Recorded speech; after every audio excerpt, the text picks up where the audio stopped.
In this video, I'm going to briefly discuss what a scene is, as well as show you the rest of the documentation. It's also a great idea to go and watch the Blender Studios demo on this new storyboarding tools feature, where we use scene strips to automatically switch scenes so we can do our traditional storyboarding and have a little bit of extra editing capabilities and not having to manage so much on the dope sheet. First, I want to talk about what a scene is.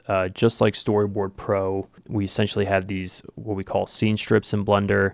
It's the same exact thing where each shot can be treated as its own scene.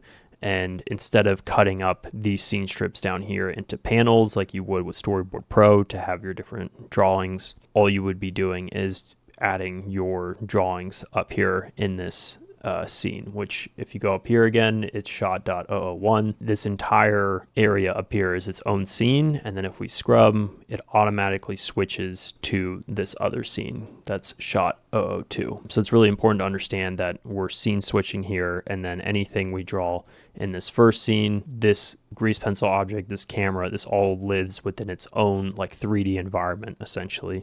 And then when we switch over to the next scene, you can see that that drawing doesn't exist because we're now actually in an entirely separate 3D environment to draw whatever our next shot is. So this Story Tools update is basically a foundation for doing traditional 2D storyboards. So again, I highly recommend you go and check out the full documentation here where I've shared the video from the Blender Studio.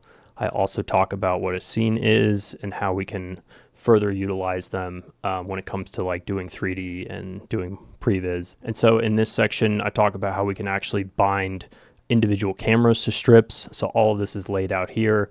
And again, Whip It will do all of this stuff automatically for you. So it's really easy to utilize, but it's good to kind of wrap your head around this. Additionally, I have a complete working example of how this works. So if you go over and click on the links here, it'll take you to my website. And here you can see the Podracing Animatic. And then you can also see my whole talk, which kind of does like a macro breakdown of this entire project. And then I, again, discuss like how we can leverage the new update in 5.0, how scenes work. I kind of just go over how I did everything. So please be sure to check this out. And if you're interested, you can scroll all the way to the bottom, and then you can also download the actual project blend file, which you can then reference and see how I did everything. And then if using Whip It, you should be able to see how like everything's connected.